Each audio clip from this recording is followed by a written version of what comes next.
എനിക്ക് വീണ്ടും പേടി തുടങ്ങി. ഒരു പേജ് പോലും പിന്നീട് തുടരാൻ പറ്റുന്നില്ല. ഡ്രാക്കുളയ്ക്ക് ഒരു കാറ്റായി ചെറിയ വിടവുകളിൽ കൂടി നൂണ് കടന്നു വരാൻ പറ്റും. ആ പേടി കൊണ്ട് എനിക്ക് തർജ്ജമ ചെയ്യാൻ പറ്റുന്നേയില്ല. റോസ്മേരി വേറിട്ട ശൈലിയിലുള്ള കവിതകളിലൂടെ അനുവാചക മനസ്സിൽ ഇടം നേടിയ സാഹിത്യകാരി. ഇത് റോസ്മേരിയുടെ അനുഭവ വിവരണമാണ്. എനിക്ക് മുമ്പിലിരുന്ന ഒരു ചേട്ടത്തിയുണ്ട്. ആ ചേട്ടത്തിയാണ് മരുമോളെ ഒരു വെട്ടുകത്തി കൊണ്ട് വെട്ടുമൊക്കെ ചെയ്ത ഒരു ഭയങ്കര ചട്ടമ്പിയ. ചേട്ടത്തിൻ്റെയൊക്കെ കുമ്പസാരം വെറും 1.5 മിനിറ്റ് കൊണ്ട് കഴിഞ്ഞു. അപ്പം എൻ്റെ പുറയിലിരിക്കുന്നവരൊക്കെ വിചാരിക്കുക, ഈ കുട്ടിയുടുപ്പൊക്കെ ഇട്ട ഈ പെങ്കൊച്ച് എന്ത് വലിയ ഘോര പാപം ചെയ്തിട്ടായിരിക്കും ഈ അച്ഛൻ ഇങ്ങനെ പിടിച്ചു നിർത്തുന്ന. ബാല്യകാലത്തെ രസമുള്ള സ്മരണകൾ. കടുവാ തോമയായിരുന്നല്ല ഇപ്പോഴും ആ റോൾ കൈകാര്യം ചെയ്തിരുന്നത്. അല്ലാത്തപ്പോൾ കയ്യാല കെട്ടുകാരനായിരുന്ന തോമ ക്രിസ്മസ് കാലത്താണ് ഈ വേഷപ്പകർച്ച. നല്ല ആരോഗ്യദൃഢഗാത്രൻ, ബലിഷ്ഠ ശരീരം, ഒരു കടുവയുടെ വേഷവും ആ ചടുല ചലനങ്ങളും ഒക്കെ തോമയ്ക്ക് അനായാസം കൈവരുമായിരുന്നു. ജീവിത വഴിയിൽ കണ്ടുമുട്ടിയ പ്രത്യേക വ്യക്തികൾ. അങ്ങനെ ഇരിക്കുമ്പോഴാണ് സൈമൺ ചേട്ടൻ മടങ്ങി വരുന്നത്. ആ ആൾക്കൂട്ടം ഒന്നും കണ്ടിട്ട് അദ്ദേഹം പരിഭ്രമിച്ചേയില്ല. കയറി വന്ന് ഈ അനിയനെ അമ്മയെ ഏൽപ്പിച്ചിട്ട് ആ പോലീസുകാരോട് പറഞ്ഞു, സാറേ ഞാൻ വരാൻ തയ്യാറാണെന്ന്. അപ്പോൾ പോലീസുകാർ സൈമൺ ചേട്ടനെ അറസ്റ്റ് ചെയ്തുകൊണ്ട് പോകാൻ പോകുമായിരുന്നു. അപ്പന് ഭയങ്കര സങ്കടം തോന്നി. പ്രചോദിപ്പിച്ച ആളുകളും അനുഭവങ്ങളും. വളരെ സാത്വികനായ ഒരു ആശാനായിരുന്നു നാണുവാശാൻ. അക്ഷരങ്ങളുടെ വടിവ് കുറഞ്ഞാലോ അല്ല നമ്മുടെ ഉച്ചാരണമൊക്കെ കുറച്ച് മോശമായാലോ അദ്ദേഹം കഠിന ശിക്ഷ നൽകിയിരുന്നു. മറക്കാനാവാത്ത സംഭവങ്ങൾ. എനിക്ക് ഏറ്റവും പേടിയായത് അസ്ഥിക്കുഴിയാണ്. ഒരു വലിയ കിണർ, അതിൻ്റെ മുക്കാലും നിറഞ്ഞിരിക്കുന്നു. എന്തുകൊണ്ടെന്നോ തലയൊട്ടികളും വാരിയെല്ലുകളും ചെറിയ ചിതറിയ എല്ലിൻ കഷ്ണങ്ങളും ഇങ്ങനെ നോക്കി നിൽക്കും. ഭയാനകമായിരുന്ന കാഴ്ച.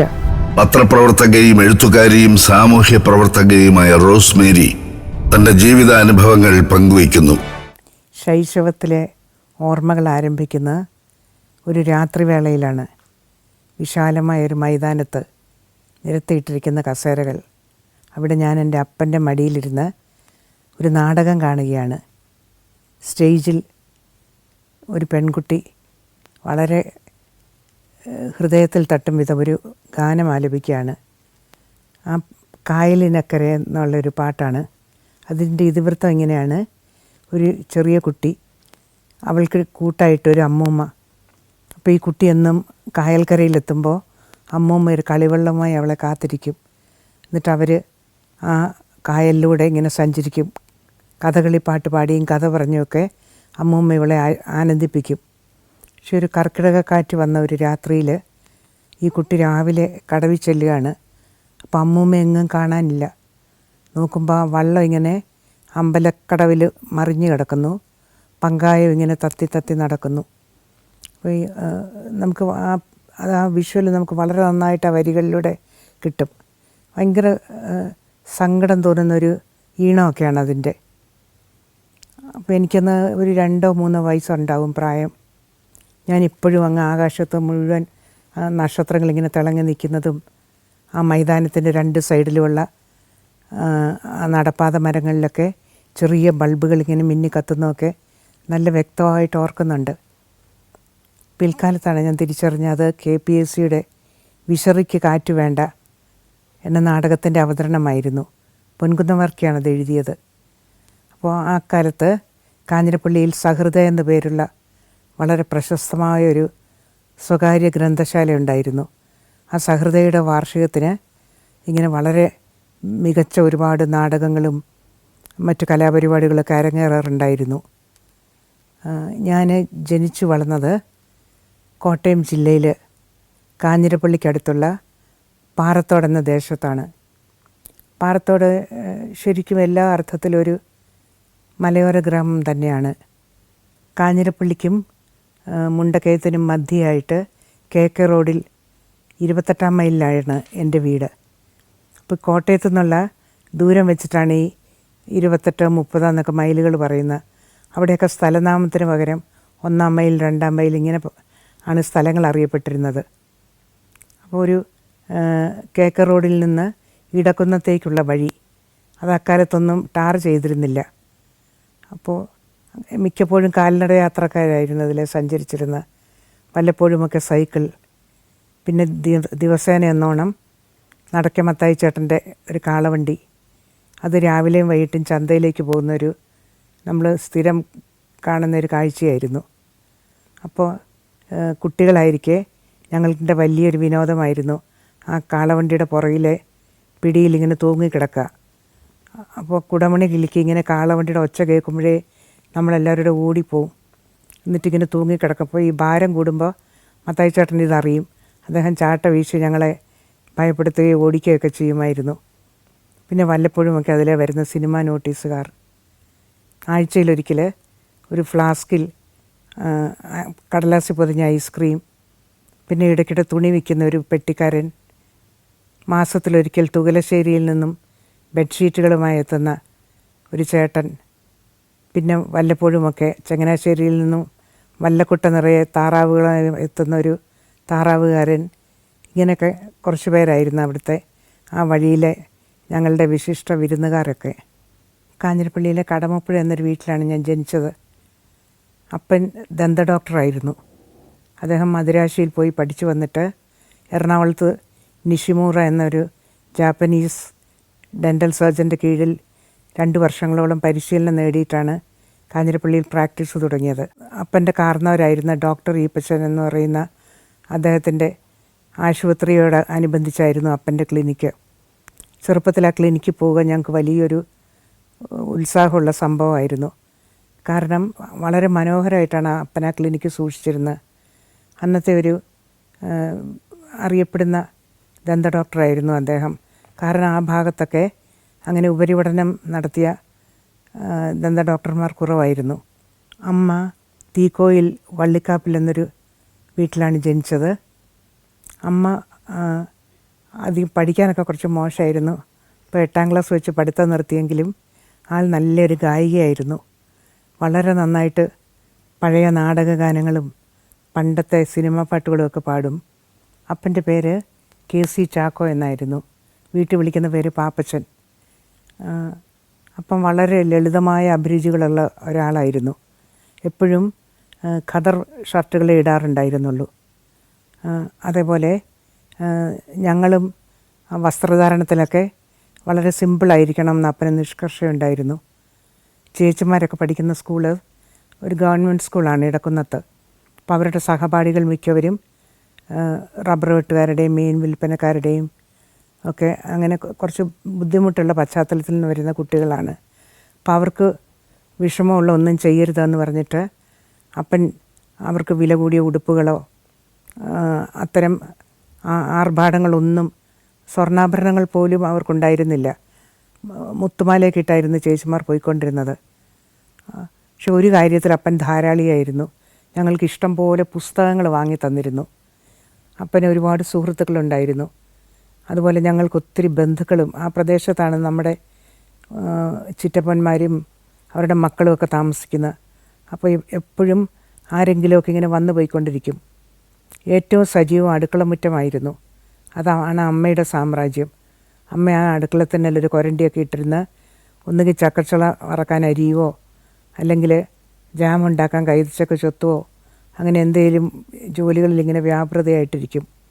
അപ്പോൾ ആശാരിയും കൊല്ലനും തേങ്ങ ഇടുന്നയാളും മുറം നെയ്യുന്ന അന്നച്ചേടത്തിയും അങ്ങനെ ആരെങ്കിലുമൊക്കെ ആ മുറ്റത്ത് ഹാജരുണ്ടാവും. അപ്പോൾ അമ്മ അവിടെ അവരൊക്കെ എപ്പോഴും വന്നാൽ കട്ടൻ കാപ്പിയാണ് ചോദിക്കുക. വലിയ കോപ്പയിൽ ആവി പറക്കുന്ന കരിപ്പട്ടിക്കാപ്പി അവരിങ്ങനെ ഊതി കുടിക്കുന്നതൊക്കെ എനിക്ക് നല്ല ഓർമ്മയാണ്. ആ ദേശത്ത് നടക്കുന്ന കഥകളൊക്കെ അവിടെ വെച്ചാണ് കൈമാറ്റം ചെയ്യപ്പെടുക. അമ്മയ്ക്ക് മനുഷ്യരെ വലിയ സ്നേഹമായിരുന്നു. എപ്പോഴും ആളുകളെ കാണുകയും അവരോട് ഇടപഴകുകയൊക്കെ ചെയ്യുന്ന അമ്മയ്ക്കൊരു പ്രത്യേക ഊർജം പകരുന്ന കാര്യമായിരുന്നു. ഒറ്റയ്ക്കിരിക്കാൻ ആൾക്കൊരിക്കലും വയ്യായിരുന്നു. ഞാൻ നേരത്തെ പറഞ്ഞ പോലെ പാറത്തോടൊരു വളരെ ശാന്തമായ ഒരു സ്ഥലമാണ്. ഏറെക്കുറെ നിദ്രാലസം എന്ന് തന്നെ പറയാം. വല്ലപ്പോഴും വരുന്ന പള്ളിപ്പെരുന്നാളുകളോ ചന്ദനക്കുടവോ പാലപ്പുറ അമ്പലത്തിലെ ചെറിയ ഉത്സവങ്ങളോ അതൊക്കെയായിരുന്നു അവിടുത്തെ സംഭവബഹുലമായ കാര്യങ്ങൾ. പിന്നെ എല്ലാവരും കാത്തിരിക്കുന്ന ഒന്നായിരുന്നു ആണ്ടിലൊരിക്കൽ വരുന്ന സർക്കസ് കമ്പനികളുടെ പ്രകടനങ്ങൾ, അവിടുത്തെ സ്കൂൾ മൈതാനിയിൽ വലിയവധിക്കാലം ഇങ്ങനെ ആ മൈതാനം ഫ്രീ ആയിട്ടിങ്ങനെ കിടക്കും. അപ്പോൾ ചെറിയ ചെറിയ സർക്കസ് കമ്പനികൾ അവിടെ വന്ന് തമ്പടിക്കും. അപ്പോൾ ഒരു പ്രാവശ്യം പതിവിന് വിപരീതമായി വലിയവധിക്ക് പകരം ഓണാവധിക്കാലത്ത് ഒരു ചെറിയ circus company, new Kamala circus എന്നായിരുന്നു അവരുടെ പേര്, അത്രയ്ക്ക് അറിയപ്പെടുന്ന കമ്പനിയൊന്നും ആയിരുന്നില്ല. അപ്പോൾ അവരിങ്ങനെ അവരുടെ വലിയൊരു വാന്, ലോറി, പിന്നെ കുറച്ച് മൃഗങ്ങൾ, സർക്കസ് താരങ്ങൾ, ഇവരൊക്കെ ഇങ്ങനെ വന്നിറങ്ങി ഇങ്ങനത്തെ കൂടാരമൊക്കെ ഇങ്ങനെ കെട്ടുകയാണ്. അപ്പോൾ ഈ സർക്കസ് കൂടാരത്തിൽ സ്ഥിരം കാണികളാണ് ഞങ്ങൾ കുട്ടികളൊക്കെ. അത്തരം കാര്യങ്ങളൊക്കെ ഞങ്ങളെ കൊണ്ട് കാണിക്കാൻ വലിയ ഉത്സാഹമായിരുന്നു. അപ്പോൾ നിങ്ങൾക്കൊക്കെ ഓർമ്മയുണ്ടാകും, ഈ സർക്കസ് കൂടാരത്തിൽ ലൈറ്റ് തെളിയുമ്പോൾ ഒരു മായിക ലോകമാണ് പിന്നെ അവിടെ ഉണ്ടാകുന്നത്. നല്ല പാശ്ചാത്യ വേഷം, ബോറ്റൈയൊക്കെ കെട്ടി ഒരു ബാൻഡ് മാസ്റ്റർ, പിന്നെ സംഗീതവും വയലിനും ഗിത്താറും ഒക്കെ ആയിട്ട് ഒരു ഗായക സംഘം, പിന്നെ അപ്സരസുകളെ പോലെ അണിഞ്ഞൊരുങ്ങിയ ട്രപ്പീസ് കളിക്കാരികൾ, സൈക്കിൾ സവാരിക്കാർ, ഫയൽമാൻമാർ, പിന്നെ നമ്മളെ കുടുകുടച്ചൊരിപ്പിക്കുന്ന ബഫൂണുകൾ, ഇങ്ങനെ കുറേ ഏറെ പേരുണ്ടാകും. അപ്പോൾ അവരുടെ ആ ഒരു വർണ്ണാഭമായ വസ്ത്രങ്ങളും മിനുക്കങ്ങളുമൊക്കെ നമ്മൾ വളരെ അത്ഭുത പരതന്ത്രരായി ഇങ്ങനെ നോക്കിയിരിക്കും. ഈ സർക്കസ്കാർ വന്ന് 2-3 ദിവസമൊക്കെ കഴിഞ്ഞപ്പോൾ അപ്പൻ അമ്മയോട് പറഞ്ഞു, നാളെ ഞായറാഴ്ചയല്ലേ, നാളെ ഉച്ചയൂണിന് ഒരു 30 പേരുണ്ടാവുമെന്ന്. അപ്പം അമ്മ ചോദിച്ചു അതാരാ? അപ്പോൾ അപ്പം പറഞ്ഞു, ഇങ്ങനെ ഈ സർക്കസ് കമ്പനിയിലെ ആളുകളാണ്. ഞാൻ ആ മാനേജറിനോട് സംസാരിക്കുകയായിരുന്നു. അദ്ദേഹം പറയുകയാണ് ഇത്തവണ ഭയങ്കര മോശമാണ് കളിയൊക്കെ, വരുമാനമൊക്കെ വളരെ കുറവാണ്. അവർ ഹൈ റേഞ്ചിലേക്ക് പോയതാണ്. അവിടെ കുരുമുളകിനും ഏലത്തിനും ഒക്കെ വിലക്കുറവായതുകൊണ്ട് ഒട്ടും കാണികളുണ്ടായിരുന്നില്ല.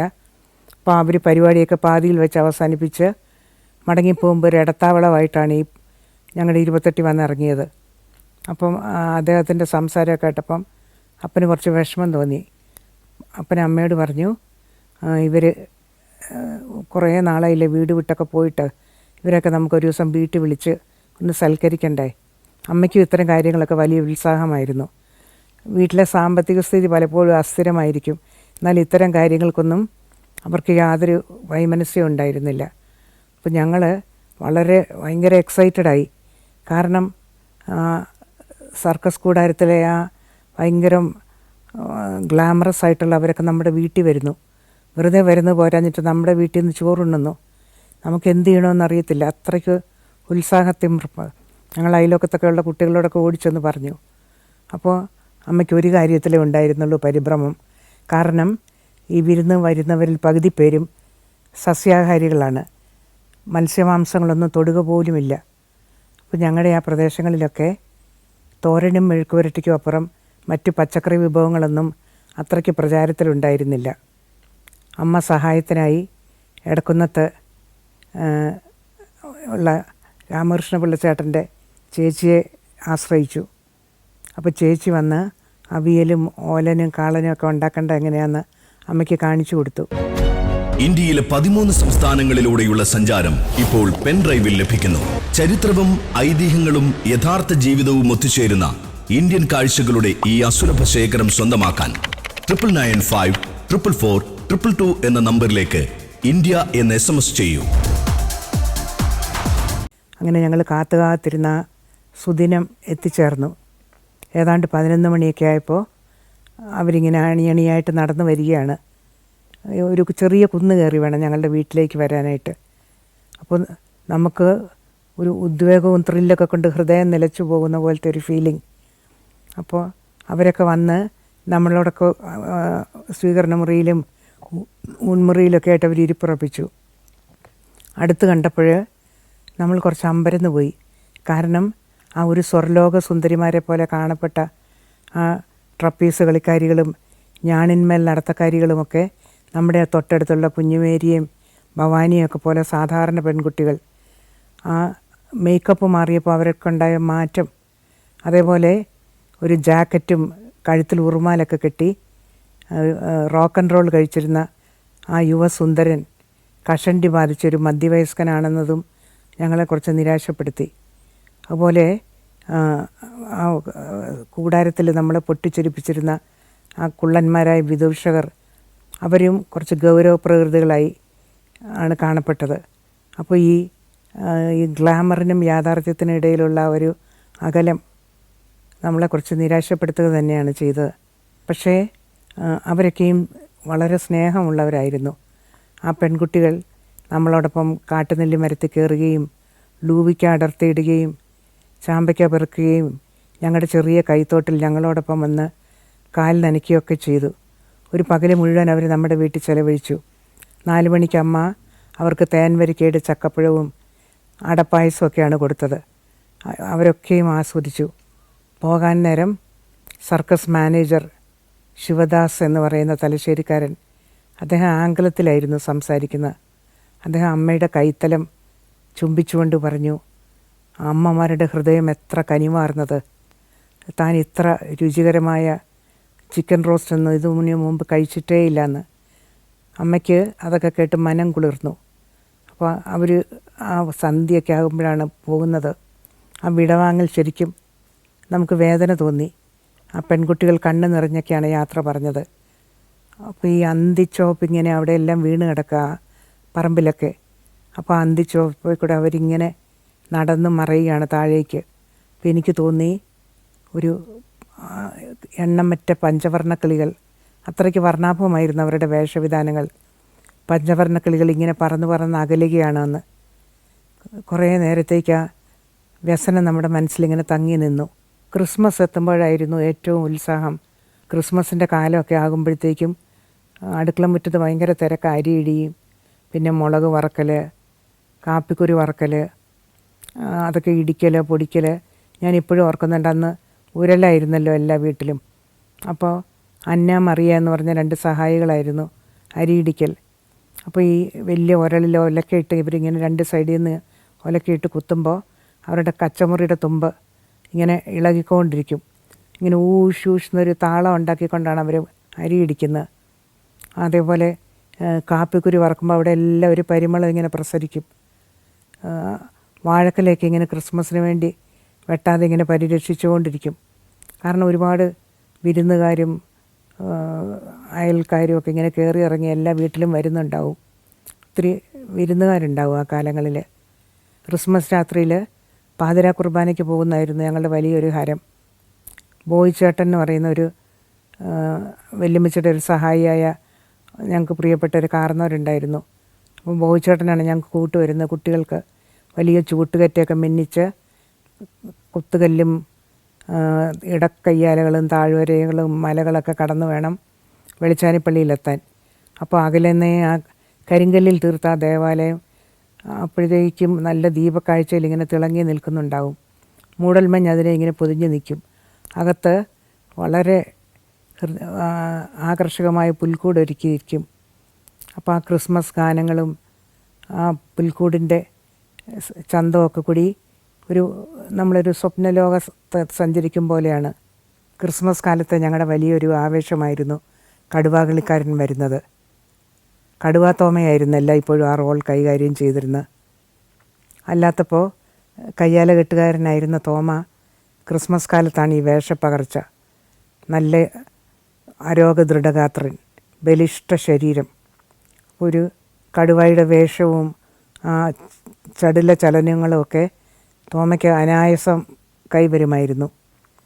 അപ്പോൾ കുറേ വർഷങ്ങളൊക്കെ കഴിഞ്ഞ് കണ്ടമാനം പട്ടച്ചാരായം കുടിച്ച് തോമ രക്തഛർദ്ദിച്ചു മരിച്ചു. പിന്നെ ഉള്ളത് തോമയുടെ അനുജൻ അപ്പിയാണ്. അപ്പിയാണ് ക്ഷീണിച്ചൊരു ദുർബലൻ. പക്ഷേ തോമയുടെ അനുജനായതുകൊണ്ട്, കടുവ തോമയുടെ അനുജനായതുകൊണ്ട് കടുവ അപ്പി എന്നാണ് അപ്പി അറിയപ്പെടുന്നത്. അപ്പിക്കാണെങ്കിൽ കടുവയുടെ പോയിട്ടൊരു ചെറിയ മർജാരൻ്റെ റോൾ പോലും ഏറ്റെടുക്കാനുള്ള ശാരീരിക ശേഷിയില്ല. അങ്ങനെ ഇരിക്കുകയാണ് അവരുടെ എല്ലാം ബന്ധുവായ അമ്പമത്തായിയുടെ പേരാരോ സജസ്റ്റ് ചെയ്തത്. അമ്പമത്തായി മന്ദബുദ്ധിയായ ഒരു ചെറുപ്പക്കാരനാണ്. നമ്മുടെ എല്ലാം വീടുകളിൽ വെള്ളം കോരുകയാണ് അമ്പയുടെ ജോലി. അപ്പോൾ ഈ നമ്മുടെ ഫാൻറ്റത്തിൻ്റെ കഥയിലെ ഗുരാനെ അനുസ്മരിപ്പിക്കുന്ന രൂപഭാവങ്ങളാണ് അമ്പയ്ക്ക്. അമ്പ മിക്കപ്പോഴും ഒരു ചുട്ടിത്തോർത്തും തലയിലൊരു പാളത്തൊപ്പിയും വെച്ചാണ് പ്രത്യക്ഷപ്പെടാറ്. അമ്പയ്ക്ക് ആ പാളത്തൊപ്പി വളരെ പ്രഷ്യസാണ്. സാംസണ് തൻ്റെ മുടിയിഴകളെന്ന പോലെ അമ്പ ആ തൊപ്പിയെ വളരെ അമൂല്യമായിട്ട് പരിരക്ഷിച്ചു. ആ തൊപ്പിക്കുള്ളിലാണ് അമ്പ ചില്ലറകളും ബീഡികളും തീപ്പെട്ടിയൊക്കെ സൂക്ഷിച്ചിരുന്നത്. അപ്പോൾ ഒരിക്കൽ അമ്പ ഈ വെള്ളം കോരാത്ത സമയത്തൊക്കെ ഞങ്ങളുടെ കൂടെയൊക്കെ കളിക്കാൻ വരും. അമ്പ ഒരിക്കൽ ഞങ്ങളോടത്ത് ഇങ്ങനെ കളിച്ച് നടക്കുകയായിരുന്നു. അപ്പോൾ ചിറ്റപ്പൻ്റെ പറമ്പിലൊരു വലിയ കിണറുണ്ട്. അപ്പോൾ ആ കിണറിൽ വലിയ 2 വാളമീനുകളുണ്ട്. അപ്പോൾ അമ്പ ഞങ്ങളോടൊപ്പം ആ മീനുകളെ നോക്കി നിന്നപ്പോൾ പാളത്തൊപ്പിയ വെള്ളത്തിലേക്ക് വീണുപോയി. നോക്കി നിൽപ്പേ അത് അങ്ങ് താണു പോവുകയാണ്.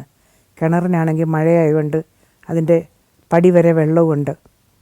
അമ്പ മറ്റൊന്നും ആലോചിച്ചില്ല. തൻ്റെ ആ തൊപ്പി വീണ്ടെടുക്കാനായി കിണറ്റിലേക്കൊരു ചാട്ടം. അമ്പ അങ്ങ് താന്നു പോയി. നമ്മൾ പിള്ളേർ മാത്രം നമ്മൾ പേടിച്ചു പോയി.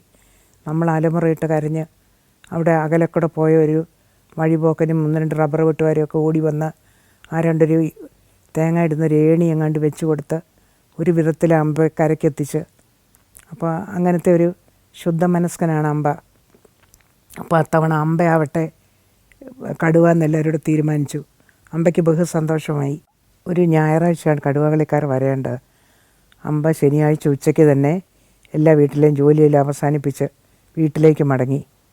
എന്നിട്ട് ആ കടുവയാകാനുള്ള തയ്യാറെടുപ്പുകളിൽ ആയിരുന്നിരിക്കാം. എന്നിട്ട് പിറ്റേ ദിവസം രാവിലെ ഒരു 10:30-ക്കൊക്കെയാണ് കടുവ കളിക്കാർ വരുന്നത്. കടുവ കളിക്കാർക്ക് 2 വേട്ടക്കാരും കടുവയും പിന്നെ 3-4 സഹായികളുമാണ് ഉള്ളത്. അപ്പോൾ ഈ വേട്ടക്കാർക്ക് അവർ കോട്ട് ധരിച്ചാണ് വരുന്നത്. അപ്പോൾ അപ്പം മദിരാശി പഠിച്ച കാലത്തെ 2 കോട്ട്, അത് പ്രാണിയൊക്കെ കടിച്ച് ചെറിയ ഓട്ട വീണെങ്കിലും അത് കോട്ടിൻ്റെ അതേ രൂപത്തിലൊക്കെ തന്നെയുണ്ട്. ആ കോട്ടുകൾ ആണ് വെടിക്കാരുടെ വേഷം. പിന്നെ ചിറ്റപ്പൻ്റെ വക പഴയ ഒരു എയർ ഗൺ, അതുപോലെ കൈപ്പമ്പലാക്കല അപ്പച്ചൻ്റെ NCC കാലത്തെ 2 ബൂട്ട്സുകൾ, അതൊക്കെ ആയിട്ടാണ് വേട്ടക്കാർ. പിന്നെ ചെണ്ടയൊക്കെ കൊട്ടി പൗലോസും അന്ത്രയോസും ഒക്കെ ഉണ്ട്. അപ്പോൾ നോക്കുമ്പം ഇങ്ങനെ ഭയങ്കര ഉശ്വര്യയുടെ ചുവടൊക്കെ വെച്ച് കടുവ വരികയാണ്. അമ്പയാണെന്ന് നമ്മൾ തിരിച്ചറിയുകയില്ല. സാധാരണ കടുവകളെക്കാളും കൂടുതൽ ശബ്ദത്തിലും മുഴക്കത്തിലും ഗർജിച്ചുകൊണ്ടും തിരിഞ്ഞും മറിഞ്ഞും ചാടിയും കടുവ ഭയങ്കര ഭീകരമായൊരു അന്തരീക്ഷം സൃഷ്ടിക്കുകയാണ്. അപ്പോൾ സാധാരണ ഈ വെടിക്കാർ 2 വെടി വെക്കുമ്പോൾ കടുവ വീഴേണ്ടതാണ്. പക്ഷേ അമ്പക്കടുവ 4-5 വെടി വെച്ച ശേഷമാണ് വീണത്. വീണിട്ട് ഭയങ്കര പൊങ്ങിച്ചാടുകയും നമ്മൾ ശരിക്കും അത് യഥാർത്ഥ കടുവയാണോ എന്ന് തന്നെ പേടിച്ചുപോയി. അങ്ങനെ ഒരു ഗംഭീര പ്രകടനം അമ്പ കാഴ്ചവെച്ചു. അപ്പോൾ അതെല്ലാം കഴിഞ്ഞ് അമ്പ പയ്യെ മുഖംമൂടി മാറ്റി നമ്മളെ കുട്ടികളെ നോക്കി ഒരു സലാം തന്നു. നമുക്ക് ഭയങ്കര ആശ്വാസമായി. അങ്ങനെ അമ്പയുടെ ജീവിതത്തിലെ ഒരു വലിയ ഒരു സംഭവമായിരുന്നു. അമ്പയുടെ വ്യക്തിത്വത്തിന് കിട്ടിയ വലിയൊരു അംഗീകാരമായിരുന്നു ആ കടുവ വേഷം. തുടർന്നുള്ള ഏതാനും വർഷങ്ങൾ കൂടി അമ്പ അതുതന്നെയാണ് അത് അവതരിപ്പിച്ചത്. കടുവ തോമയും പ്രിയങ്കരനായ അമ്പ മത്തായിയൊക്കെ വിദൂര സ്മരണകളായി പരിണമിച്ചു കഴിഞ്ഞു. ഇടക്കുന്നത്തേക്കുള്ള ആ ചെമ്മൺ വഴിയുടെ ഓരത്ത് കുറച്ച് ഉയരത്തിലായിരുന്നു കടുവ തോമയുടെ വീട്. മുളവേലി കൊണ്ട് ചുറ്റുവേലി കെട്ടിയ ഒരു ചെറിയ ഓലക്കുടിൽ. തോമയുടെ മരണശേഷം ഭാര്യ മേരി കുറേ നാൾ കൂടി അവിടെ ഉണ്ടായിരുന്നു. ആടിനെ മേയിച്ചും കോഴികളെ പോറ്റി വളർത്തിയൊക്കെ മേരിയെ അവിടെ ആ മുറ്റത്തൊക്കെ ഇങ്ങനെ കാണപ്പെട്ടു. അവർക്ക് മക്കളുണ്ടായിരുന്നില്ല. കുറേ നാൾ കഴിഞ്ഞ് മേരിയും എങ്ങോട്ടോ പോയി. ഉപേക്ഷിക്കപ്പെട്ട ആ വീട് അങ്ങനെ തന്നെ നിന്നു. ഏതാനും നാളുകൾക്കകം കാട്ടുപയറിൻ വള്ളികൾ ആർത്തു വന്ന് ആ ചെറിയ എടുപ്പിനെ കീഴടക്കി. അത് പാടേ നിലം പൊത്തി. ഏതാനും നാളുകൾ കഴിഞ്ഞ് ആ കുടിലിരുന്ന സ്ഥലവും കൂടി വിസ്മൃതമായി തീർന്നു. ക്ലിനിക്കിൽ ഒരു പരവശനായ 40-കാരൻ പ്രത്യക്ഷപ്പെട്ടു. മുഷിഞ്ഞൊലിഞ്ഞ വേഷവും വാടി തളർന്ന മുഖമൊക്കെ ആയിട്ട്. അപ്പോൾ അയാൾ ജോലി അന്വേഷിച്ചാണ് വന്നത്. അപ്പോൾ അപ്പനോട് പറഞ്ഞ്, സാറേ എനിക്ക് എന്തെങ്കിലും ഒരു ജോലി തരണം. അപ്പോൾ ക്ലിനിക്കിൽ ആളൊക്കെ ഉള്ളതുകൊണ്ട് അപ്പം പറഞ്ഞു, എന്തൊക്കെ ചെയ്യാനറിയാം? അപ്പോൾ ഈ സൈമൺ, തൻ്റെ പേര് സൈമൺ എന്നാന്നൊക്കെ പറഞ്ഞു. അപ്പോൾ പറഞ്ഞു, ഞാൻ ഒരു പള്ളിയിലച്ഛൻ്റെ കുശിനിക്കാരനായിരുന്നു, എനിക്ക് പാചകം നന്നായിട്ടറിയാം. അപ്പോൾ അന്ന് അമ്മയ്ക്ക് ആളില്ലാതെ അമ്മ വളരെ വിഷമിക്കുകയായിരുന്നു. അപ്പോൾ അപ്പൻ സൈമൺ ചേട്ടനെ വീട്ടിലേക്ക് കൂട്ടിക്കൊണ്ടുവന്നു.